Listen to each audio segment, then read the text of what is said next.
Week, we're going to talk about constructivism and student-centered learning. It's something that you don't see in public classrooms very often. Sometimes you do see these types of teaching techniques used in private schools, in immersion schools, but not so much in public schools, mainly because they have too many students. It's part of the problem. So let's go ahead and get started. Um, when teacher when teachers provide instruction, they are working with students who come to the learning environment with a wealth of pre-existing knowledge. Students process instruction in an active way, reconciling new information with their existing knowledge. This means that even if teachers could present information in a perfect way, it would still fail to produce perfect student learning because students do not simply create copies of instructional materials in their mind. They're naturally curious and active when considering new experiences. Teachers should endeavor to perfect their instruction, but they will always need to work with students to help them process the information and construct their own understanding of the material. And this picture is really kind of interesting. This is an art form called constructivism, so I, I put it in there. That's the only picture I think I have that's not uh, doesn't have to do with education. Constructivism refers to the active processing of new information in the context of prior learning and the student's readiness to learn. It emphasizes the importance of existing knowledge and experience in the learning process. And of course, this is what happens with all knowledge and with all education. We can't dictate to the student how they're going to receive the information. They're going to receive it in their own way. And so what we need to do as instructors, what we need to do is present the material in several different forms, if possible, if you have time, and hope that one of these ways actually works for students, for all your students, that there is a way for them to get the information. And that's one of the reasons why I do put my PowerPoints together. These are very comprehensive PowerPoints. If you're reading the book along with the PowerPoint, you can see that it's very comprehensive. I want to talk to you about these things. That's why I have the lectures. So it presents whether you're a visual learner or an oral learner. And of course, you can always read the book and take notes. That's another way of doing it. But we need to present the material in as many ways as possible. And sometimes it's really kind of interesting when you ask students who their favorite teacher was. It's usually the teacher that was able to present the material that they were learning in a way that the student could digest. And it's not always the same. I mean, not all teachers teach the same. Not all students accept the information the same. Theorists have come up with several ways of defining what constitutes constructivism, but they typically have the following themes in common. People do not discover knowledge, they construct it. People create knowledge by relating or connecting it to their previous knowledge. And this is one of the reasons why if you have something brand new and you can't tie it to anything, that it's so difficult for you to understand it. Sometimes you'll see something, and this happened to me the other day. I was I was driving along the road, and a tractor was coming toward me. Well, the tractor, this is Iowa, and of course the fields are massive, and some of the tractors are gigantic. I mean, they're bigger than tractors. Um, they take up the entire road, and of course the combines now are about the same. And one of the problems with picking corn is that you can make the corn picker head as big as you want, but the problem is you can't take it anywhere. You have to deconstruct it and haul it uh, to wherever you're taking it. But this guy was trying to move his 11 row picker down the road, and I just didn't recognize what was going on. because it was kind of in the evening, and the light wasn't very good, and he had all of his lights on, and it was like he was blinding me. I couldn't see what was going on. So I kind of pulled off the road. It's a good thing I did because he didn't miss me by a whole lot. Luckily, luckily I was in my Miata. I was in my little bitty car, so it's a little bit narrower than a normal vehicle. People create knowledge by relating or connecting it to their previous knowledge, and of course, I didn't have previous knowledge. I'd never seen a vehicle like that. How knowledge is constructed is inherent to the individual. So we have our own ways of putting things together. So sometimes you'll be talking to a friend and you'll say, well, what I was reading, this is what I took out of it. And they'll go, I didn't get that. I looked at it this way. So everybody has their own way of accepting information, of integrating information into their minds. So it's influenced by your experience. Cognitive growth is stimulated when people are confronted with practical contextual problems. Constructivist learning environments emphasize knowledge construction instead of knowledge reproduction. This characteristic highlights that the instructional goal is not to have the students mimic the knowledge of the teacher, but to develop their own unique understanding of the material. There are facts that need to be learned in a relatively rote manner, but learning should not establish this as the instructional goal. And strangely enough, of course, that's the way it works in Asia. The Japanese and Chinese educational systems, they teach things by rote. And one of the reasons they do this is because they don't have the same alphabet that we do. They don't construct words that way. They construct words as pictures. They're more pictographs. Not really. They're ideograms is what they actually are. So their language isn't nearly as adaptive as English is, as the Arabic. This is all the letters that we see are from the Arabic alphabet, and they have been converted to the Roman alphabet. Facts are tools that students need to order in order to better understand the function in the world. The ultimate goal is to encourage capable thinkers who are knowledgeable, not just rote knowledge repeaters. And of course, the strange thing is that if you take an IQ test, you take an achievement test, a lot of it is rote knowledge, and that's kind of a question. If you can't create your own knowledge, if you can't integrate information into your mind, you have to memorize things, then do you really have that piece of information? All you have is what somebody else has created. Learning should not be removed or set apart from the real world. Academic lessons should reflect problems or events in life. They should be just as complex as issues in the real world. This helps students appreciate the value and utility of education. And of course, this is one of the questions you get a lot.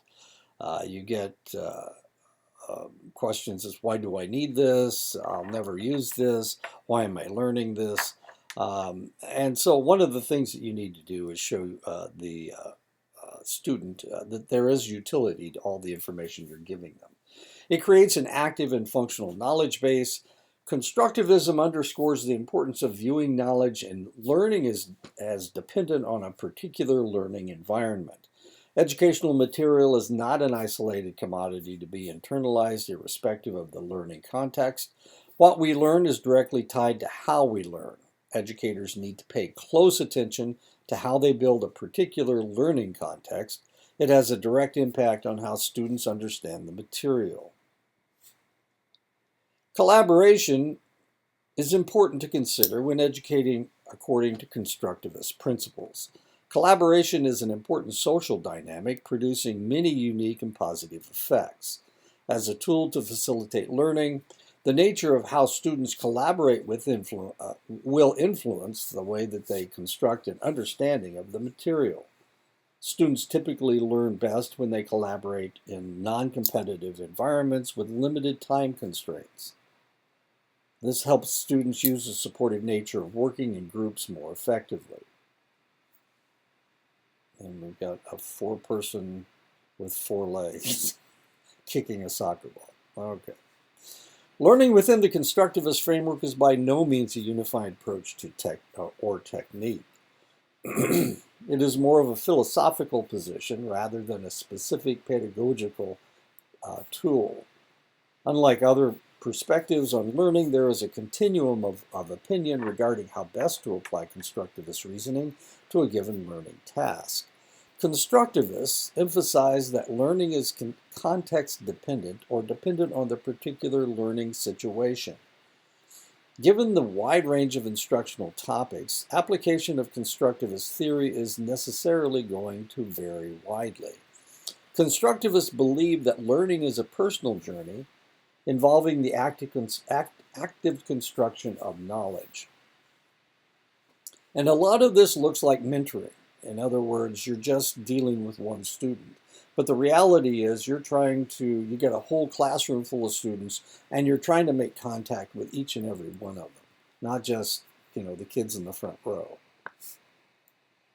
Is learning an independent skill that students apply in a general way, or does learning take place as the constructivists would predict?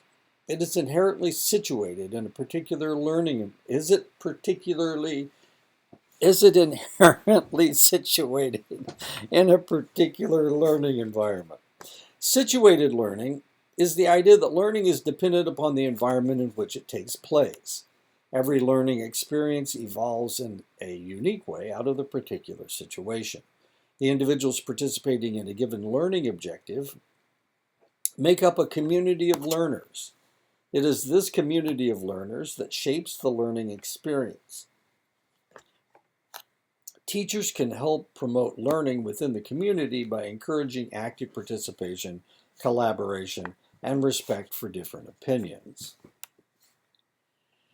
Ontology refers to the nature of reality and truth, and it encompasses questions about whether there is an objective real world that we can actually know. Some theorists believe that there is, but others believe that even if there is a reality, we have no way to know about it because each of us has our own reality. They believe all we can know is that we experience what we experience or perceive, which may or may not represent reality. And that's what I was just mentioning. So you guys have your reality, I have my reality, and the person down the road, they have their own reality as well. And they may not have anything to do with one another. My reality now is I took, my wife broke her ankle, so I had to take her to work this morning. She's a librarian in Lost Nation. And I was looking at the horizon. I was thinking, I live in a bowl. You can see, well, it's not a bowl like you guys know one. This area was knocked off by the glacier, so everything's flat. It's relatively flat, and then you'll have a peak, and you have a peak all the way around our property. It's a bowl that's like 50 miles wide. Yeah. Anyway, that's my reality. And of course, corn and soybeans. I live in a cornfield, or it was a soybean field this year. It'll be a cornfield next year. Anyway, that's part of my reality as well. And I have trees all around. And these are big trees. These are trees. Look at your pine trees, and I have hardwoods that are that size. So interesting. In terms of ontology, both of these teachers appear to operate under the assumption that there are real and knowable events that are important for the student to learn. So whether it's they agree with ontology or not, if they agree that there is a reality, then even if they don't, they are still teachers and they have to teach a reality, and usually that's whatever's in the textbook. Epistemology is the nature or origin of knowledge. It refers to how students come to know something, not whether what we know is real or not. Some teachers believe that it is important for students to internalize the information provided, In a sense, the student is a passive vessel being filled up with knowledge by the teacher. Other teachers believe that knowledge comes from actively doing and thinking for oneself. They believe students acquire knowledge by building that knowledge for themselves. Constructivist methods often emphasize minimal guidance, relying on students to discover and construct knowledge on their own. This approach can be less effective and efficient, especially when learners lack sufficient prior knowledge to guide themselves. A misconception associated with constructivist approaches is the idea that learners should be left to discover knowledge on their own without guidance from the teacher. This idea is based on the belief that learners will construct more meaningful knowledge if they are allowed to discover it for themselves. Unguided or minimally guided instructional approaches can overload learners' working memory capacity, leading to less effective learning outcomes. Learners have limited working memory capacity, and unguided or minimally guided instruction can overload this capacity. To minimize the misconceptions associated with constructivist approaches, educators can incorporate guidance into their teaching practices. Guided discovery is a method of instruction in which the teacher provides hints, direction, coaching, feedback, and/or modeling to keep the student on track while solving problems. In contrast, peer discovery is a method in which the student receives problems to solve with little or no guidance from the teacher. Guided discovery is more effective than peer discovery because it helps students learn more efficiently, remember more, and transfer their learning to new problems better than the peer discovery method. Guided discovery allows students to engage in cognitive activity while also providing them with the necessary support to learn effectively. With constructivist thinking, one must realize that getting the right answer or engaging in the right behavior isn't the only possible objective for students. No matter what answer students achieve or what behavior in which they engage, they had to think.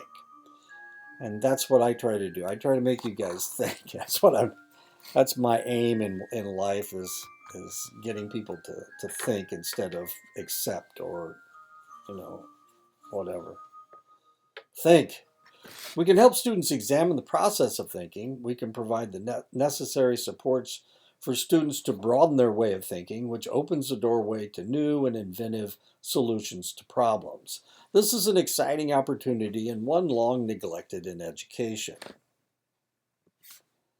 Individual constructivism is the study of how individuals develop and change their cognitive emotional processes in an attempt to understand information and build knowledge. It is a focus on the struggles experienced as people try to understand the world. This type of constructivism grew out of the psychological work of Jean Piaget. Piaget was particularly interested in how we strive to develop an organized way of viewing the world. Our experiences lead to organized schemas or ways of understanding the world. We then interpret further experiences in terms of these existing schemas, assimilation, or develop new ones, accommodation, to understand new information. Piaget's work on cognitions was considered the forerunner to later versions of constructivism because of his emphasis on cognitions as personally developed constructs that did not necessarily represent any objective reality. Piaget saw cognitive constructions as the individual's unique attempt to understand the world. Radical constructivism is a branch of constructivist thinking that further divorces itself from any connection to an objective reality. These theorists are almost exclusively interested in what is going on in the minds of students while they are learning. They believe that all thinking is inherently valid or true from the perspective of the individual. Answers are not construed as right or wrong thinking, just differing perspectives. Teachers making use of this approach use countering examples to challenge and broaden student thinking and reasoning. They underscore the notion that ideas held as correct only serve the purpose for a period in a particular context. They dismiss any attempt to determine enduring truths as futile. as we are unable to know any absolute reality. Social constructivism, and actually, this is, you may think, well, this is silly. You just tell me what the answer is. Well, the answer may be one thing today, and it may be one thing tomorrow. Having lived for 75 years, and you can talk to just about anybody. Things change over time. Reality changes over time. Once upon all the cars are either pickup trucks or these SUVs. There's very, very few sedans out there. Strangely enough, why are people? I can remember when the first SUV came on the market. It was the Aztek, Pontiac Aztek, or was it the Oldsmobile Aztek? Anyway, both of those cars don't exist anymore. The Aztek still exists, but the Oldsmobile and the Pontiac, they don't manufacture those anymore. Why am I talking about this? Well, we're talking about reality and how things change over time. And the same thing's going to happen now with this violent weather change that we seem to be experiencing, the violent hurricanes, the straight line winds, the tornadoes that we seem to be seeing. Reality is going to be completely different in the future, can be potentially very different. If you want things to go back to the way they were, well, that's fine, but I don't think the weather's going to adjust back to the way it was. You may have years that are not as violent, but I have a feeling that what we're going to be seeing is a lot more violent weather. The other thing that we can talk about is White Christmas. We used to talk about White Christmas all the time. There's movies made about the White Christmas in the 1940s and 1950s.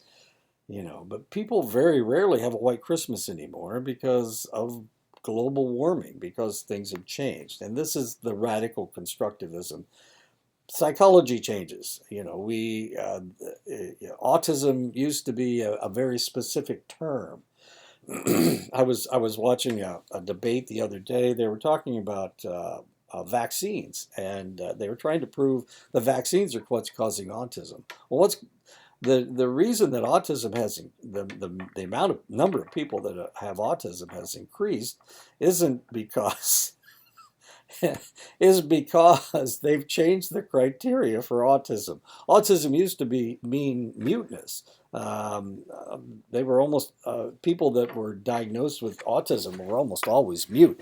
They're not anymore. I mean, and we have different degrees of how severe your autism is. But in the old days, when they were talking about autism, they were talking about the people that needed to be institutionalized. So when they look at that criteria, when they look at the diagnostic criteria, they see that, well, yeah, we had lots of kids that were not quite all there, who were suffering from, an inner focus rather than a social focus. But we didn't diagnose them as autistic, and now we do, of course. So, things change over time. Reality changes over time. We may change the definition of depression. We may change the definition of anxiety. You never know. I'm a psychologist, so I see these things. I'm also a political scientist. I have a master's degree in political science, and I watch the political world, and my goodness, that reality changes on a fairly daily basis. And now that we have Donald Trump running for president again, we got even a far more radical, extreme. Republicans and Democrats, the candidates used to look so much alike, and now all of a sudden, they're trying to paint the other guy as some kind of a monster. Things have changed, and reality changes. So the radical constructivists are right about that. And if we think that, and this is one of the problems with being a PhD, when you get your PhD, you're tired.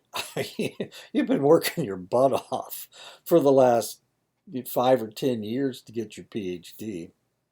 And one of the problems is that people, they get tired of, they think they have all the knowledge, and knowledge changes over time. You've got to keep your your eyes open and your mind open to new changes. I mean, otherwise, we'd still be studying Freud exclusively, and we would reject any new ideas. But of course, that's not the way the world works because of radical constructivism.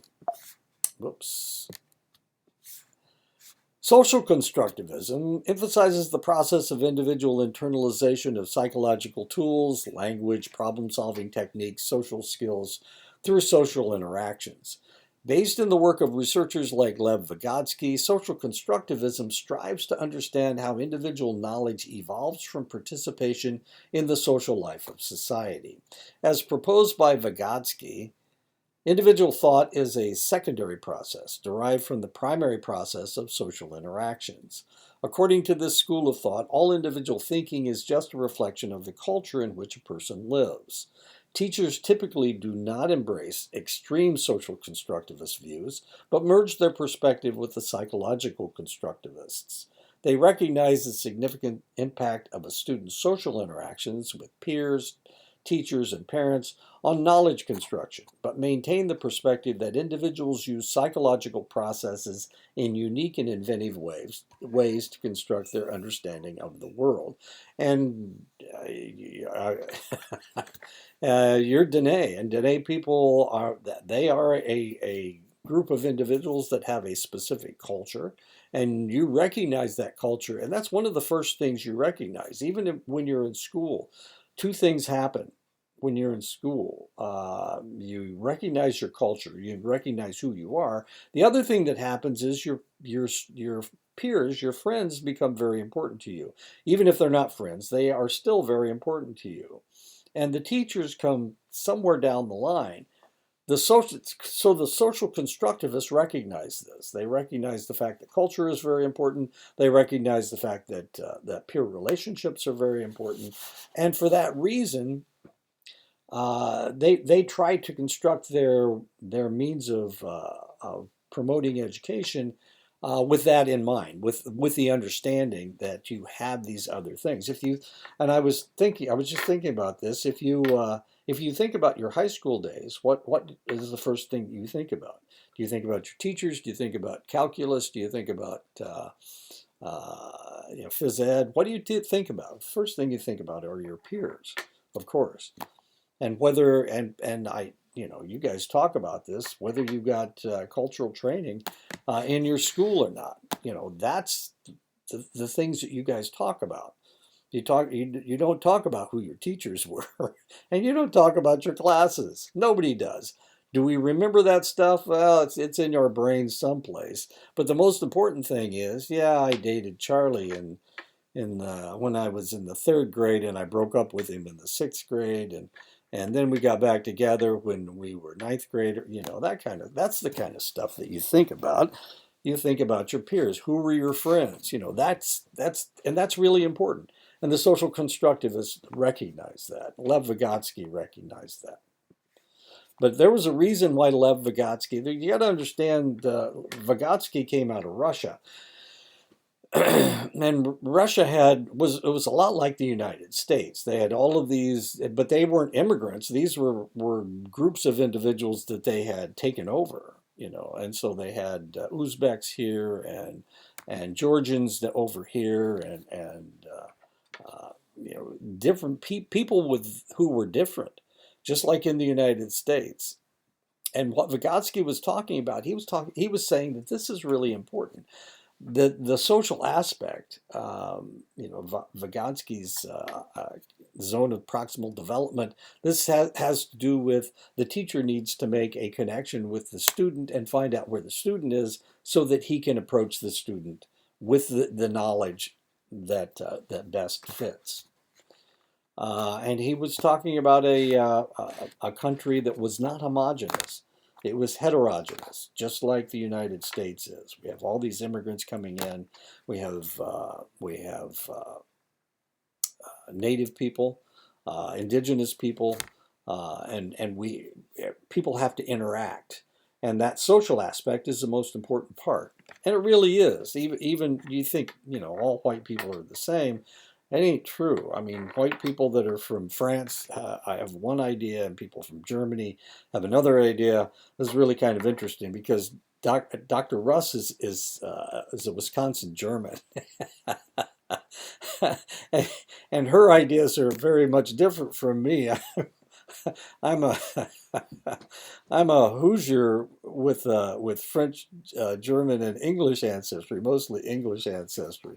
So my way of looking at the world is a lot different from hers, as interesting as that is. And sometimes we catch ourselves clashing because her idea is totally different. But then we have Dr. Barber, who is always there laughing at both of us. You know, we have a way of getting along, but her way of looking at the world is not the same as mine, and that has to do with social constructivism. One of the fundamental tools used in constructivist teaching is active engagement in conversations with peers and teachers. Encouraging dialogue can help students learn and focus more effectively.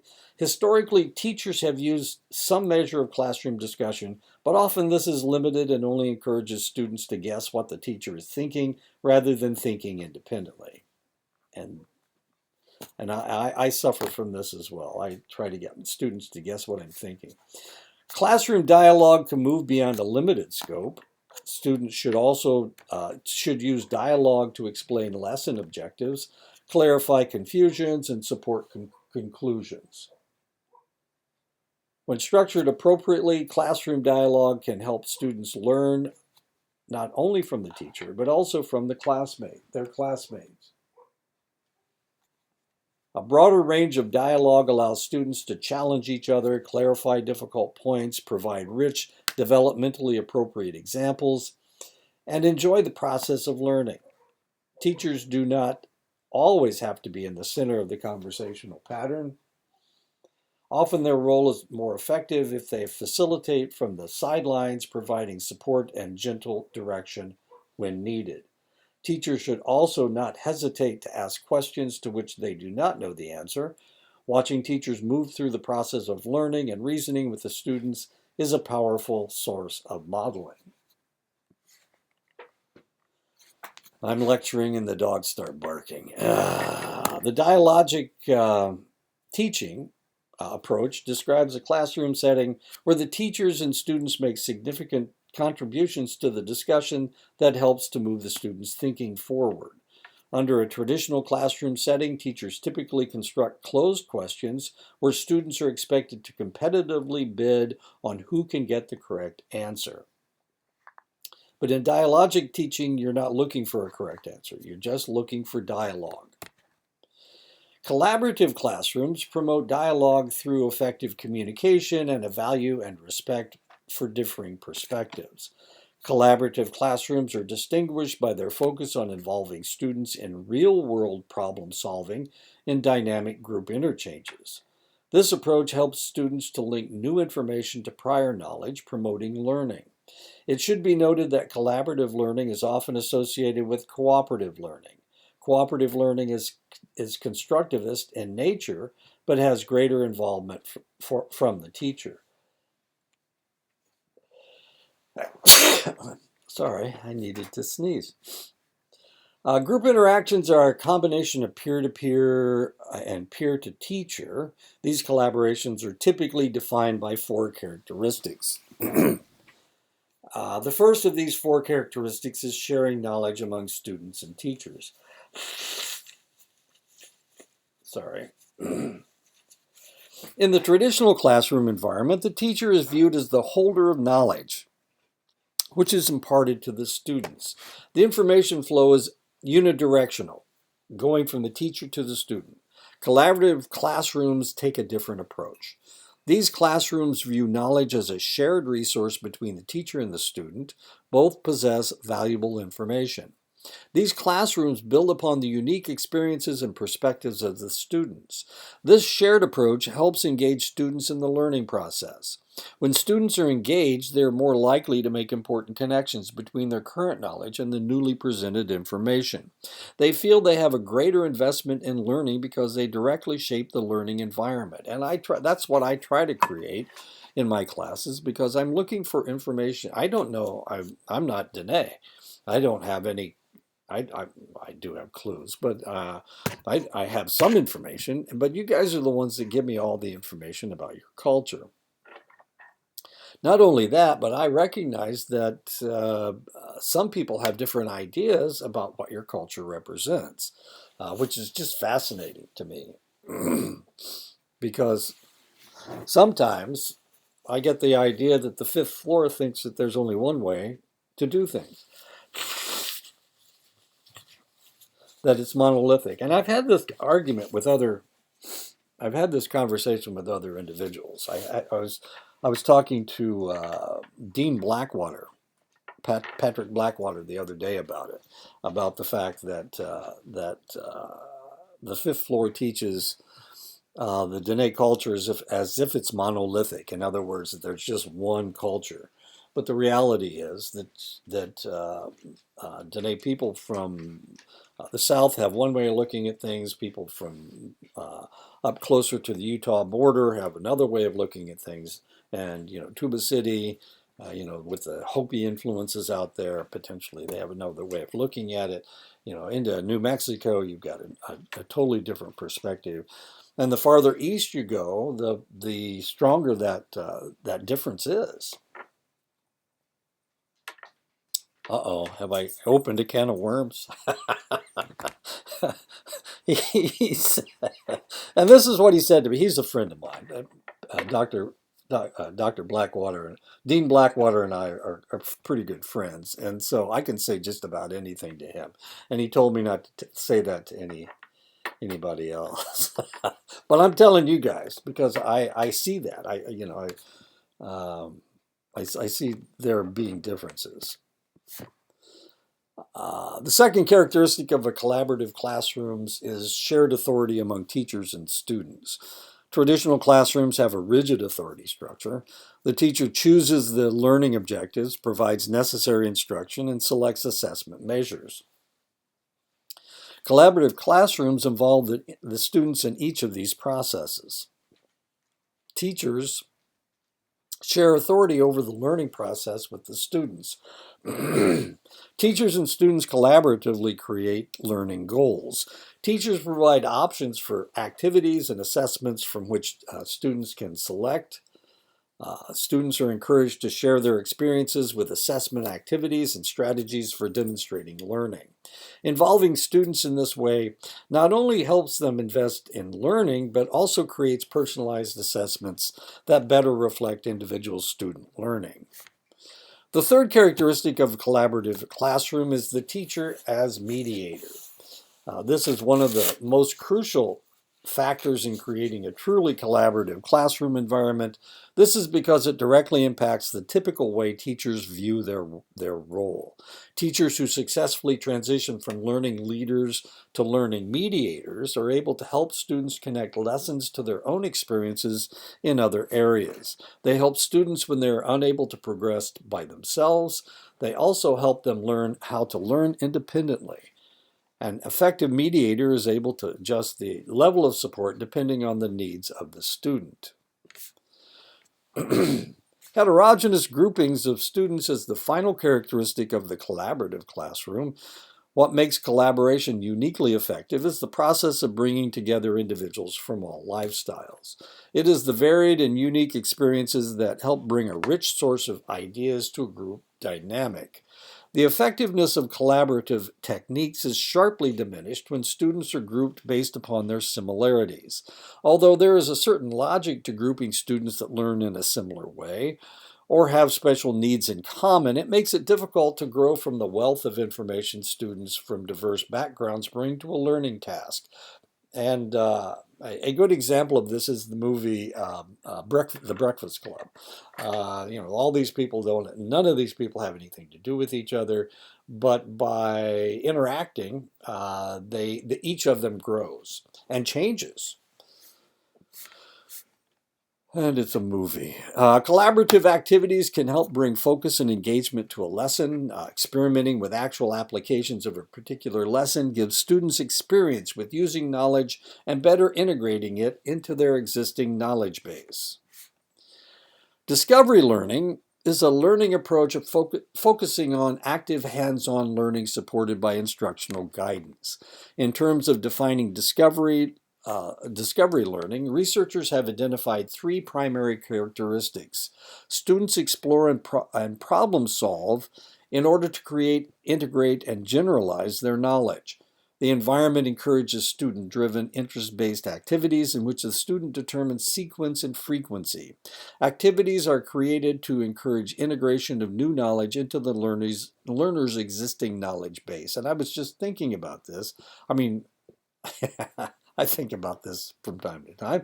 But in most schools, they're so crowded that discipline kind of gets in the way of allowing them to do things like discovery learning or collaborative activities or heterogeneous group. Well, not the heterogeneous groups. Anyway, and that's a problem. That's a real problem. If you can get everybody to behave, and this is a problem with public schools. Private schools, if anybody misbehaves, they just kick them out. They just get rid of them. If they're a problem child, they don't let them in. You know, they can do that. Public schools can't do that. They have to let everybody in. They have to educate as many people as they possibly can. And so discipline becomes a really serious problem. Anyway, I'll get off my soapbox here. The first characteristic, and I'm not, what I'm saying is we need stronger public schools, not I mean, it's great, private schools have that capability, but one of the reasons why they look more attractive especially to wealthy people, is because they have control over everything, and public schools don't. Public schools have to do what the state has told them they have to do. The first characteristic indicates that this is a student-driven process. We're talking about discovery learning here. Students engage in activities that foster problem solving, leading to an integrated and generalized body of knowledge. Students are encouraged to take risks and solve unique problems in loosely structured environments. Some teachers find this student-centered approach difficult to accept because they have become teachers so that they could control people. They have an authoritarian bent to them, and they like controlling people. Other teachers are a little bit more accepting of different ways of thinking and different ways of looking at things. Some teachers just come up with one answer. That's the answer you have to come up with, as weird as that is. Their experience and training make it difficult for them to operate in an environment where they are not in direct control of the learning process. This initial discomfort typically dissipates as teachers recognize the power behind student-driven learning tasks. And another problem that I have seen with teachers is sometimes they're not as smart as their students, and sometimes the students are moving beyond them, and they don't like that. They want to be the authority. This happened to my sister-in-law. My sister-in-law wanted to teach. She wanted to teach so that she could show everybody how smart she was. Well, she was smart. That wasn't the problem. The problem was she wouldn't let her students be smarter than her. So she punished them. Well, punish is a strong word. She discouraged them from stepping outside the parameters that she had created. The second component of the discovery learning further underscores its student-centered foundation. Students in a discovery learning environment are responsible for determining the appropriate sequence of learning events. Students, rather than teachers, determine how learning progresses. Students determine the order of learning tasks and the frequency needed to learn a given task. The third and final characteristic of discovery learning is that students are specifically directed and encouraged to integrate new learning with existing knowledge. Students' examples with which they are familiar help create a connection between new and existing knowledge. When learning is anchored to information already well learned, retention and understanding are enhanced. Students learning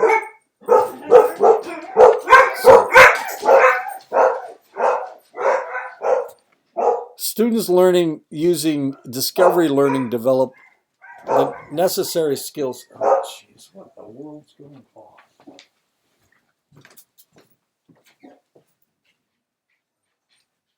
Oh, they're probably barking at a squirrel.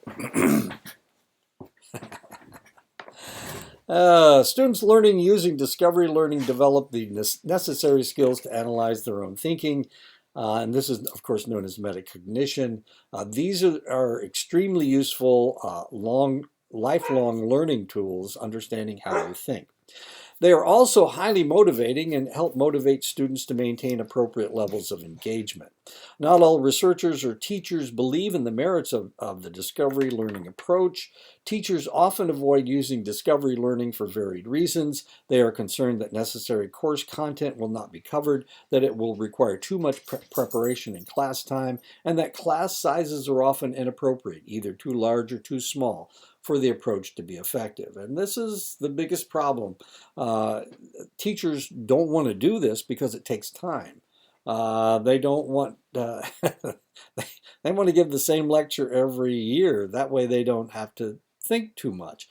That way they don't have to change anything.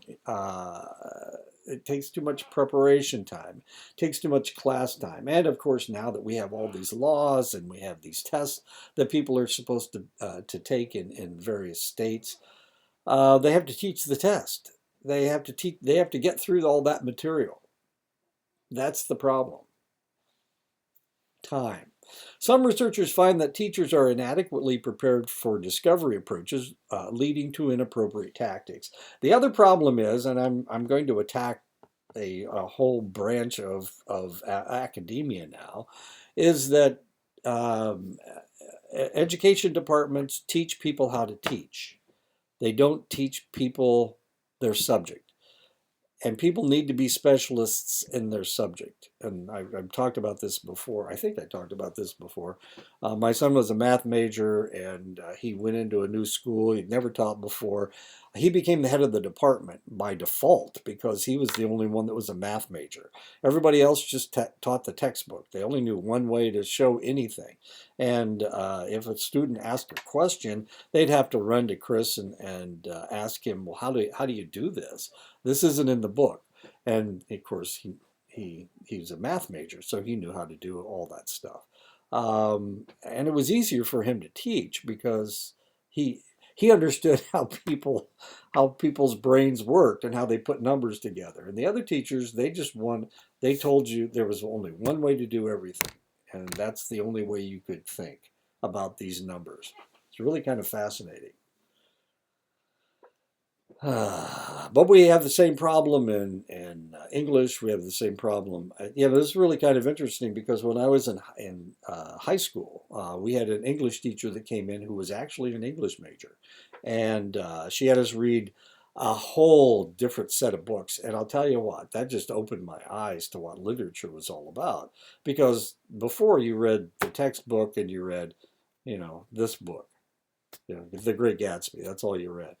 Or you didn't read The Great Gatsby, you read something, something innocuous that wouldn't, parents wouldn't get upset about. No, we read all kinds of interesting things, and she was able to explain creative writing to us. The other teachers didn't even want to talk about it because they wanted us to write in a specific way. They wanted us to understand English in one specific context. It was really eye-opening that I had a teacher who was actually an English major teaching me English.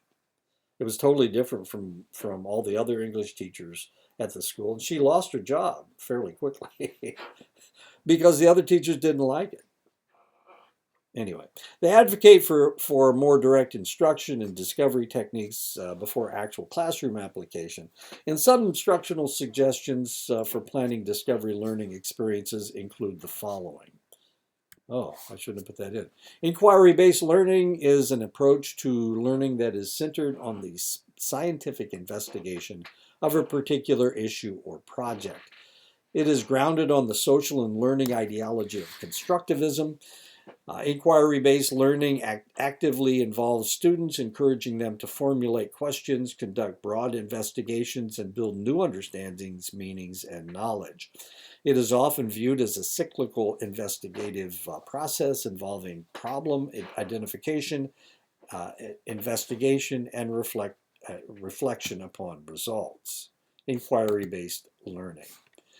Inquiry-based learning is a general process for investigating a problem. It puts the student in the role of the scientist, investigating relevant and engaging issues. It typically begins with a question of interest. This might be a problem related to the content of a lesson. It might be something of a particular interest to the students in their daily life. There are endless possibilities, but it is important to define the problem in a clear way.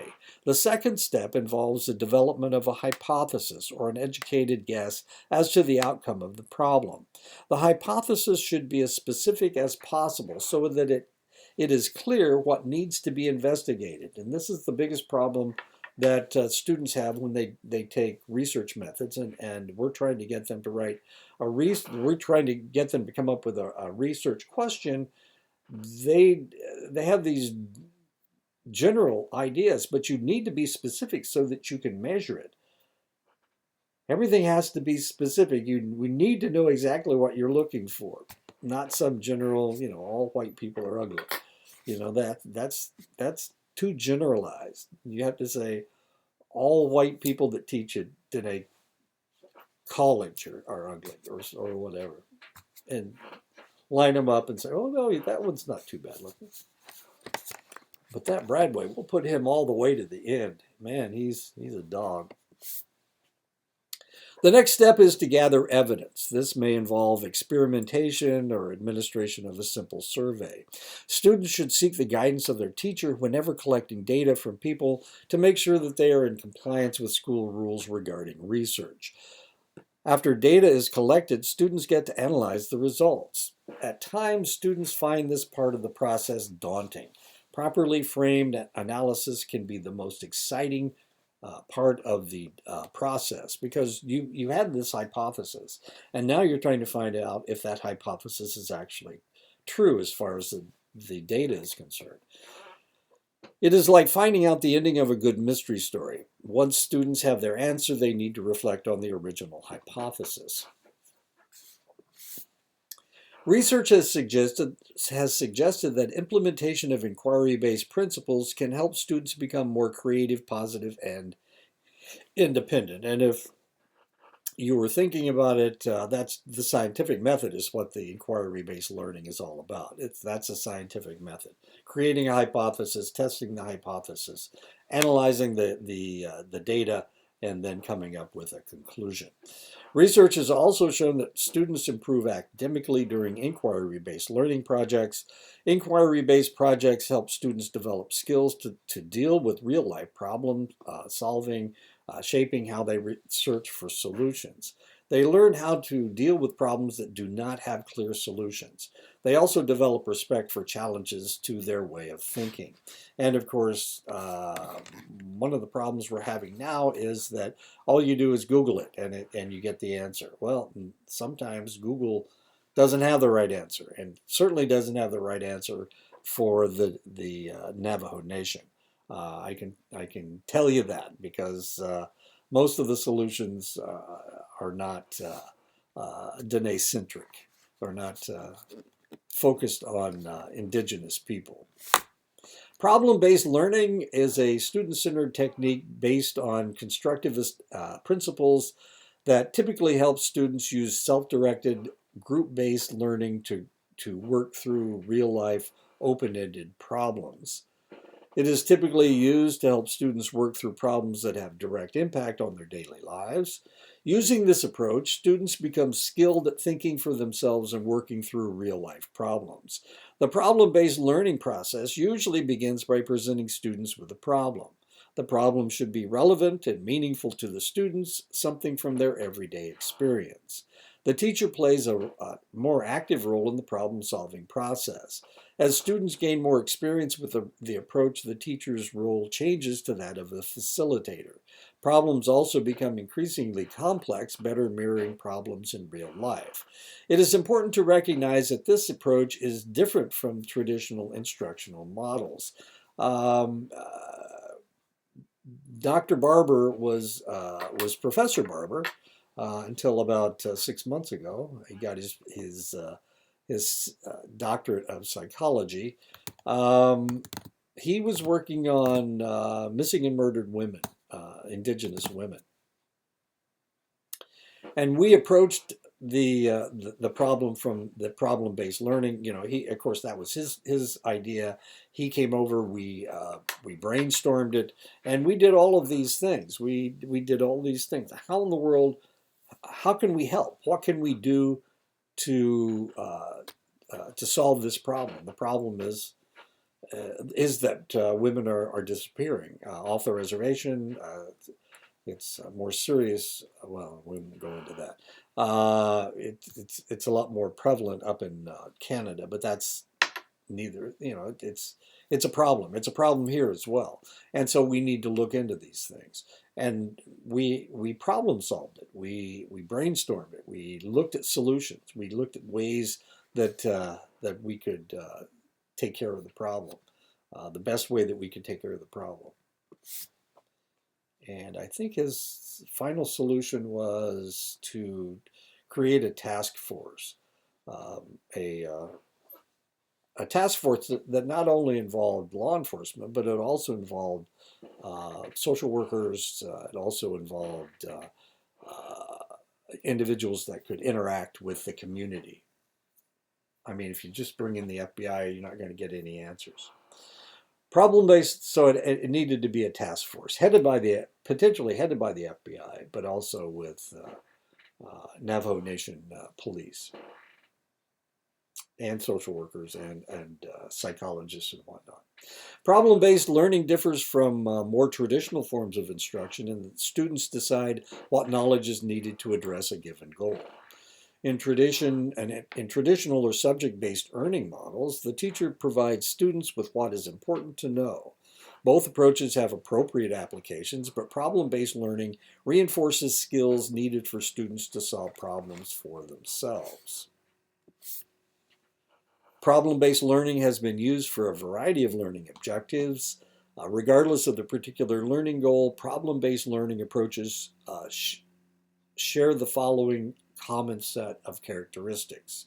Learning is student-centered. Learning occurs in small student groups. Teachers are facilitators or guides. Problems are the organizing focus and stimulus for learning. Problems are a vehicle for the development of real-life problem-solving skills.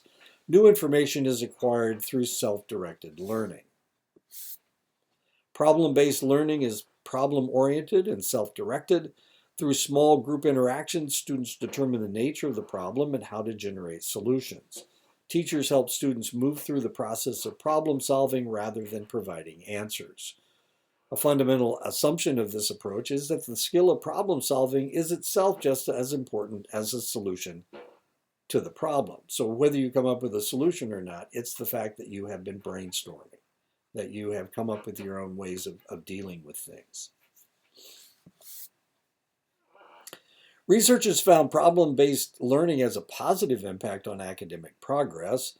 Most notable is research conducted and reviewed by Cindy Mello Silver. She advocates that problem-based learning approaches have had a positive impact on a student's ability to think in creative and flexible ways and to direct their own learning. One of the problems that I see in education today is that we do not teach people to think flexibly. We want them to think in the way that we want them to think. We want them to be rote learners is what the problem is. And what we need to do is make people creative thinkers. She also points out that and the reality is that some people are more creative than others. That's just the way the world works. Some people have minds that have to, everything has to point in one select direction. Other people have minds that are just scattered all over the place, and that's fine because these people are the creative individuals. The other person is the one that keeps people on task. And we need both individuals. Both individuals need to work together to get the job done. She also points out that the more research is needed to further determine which situations are appropriate for the problem-based learning approach. Instructional conversations are conversations that have a unique learning focus. The idea is based on the work of Lev Vygotsky and his theory of the zone of proximal development. Recall that this is the collection of cognitive abilities an individual is ready to learn with assistance. To find and teach in this zone, teachers need to get to know their students in a personal way. They need to have conversations and ask questions. Instructional conversations are like typical conversations in terms of the dynamic exchange of information between two individuals. But these conversations have a more direct purpose. They serve to further the instructor's ability to teach within the student's zone of proximal development and provide the appropriate level of support. Now, when I have 105 students, that gets a little difficult. And most teachers they have too many students.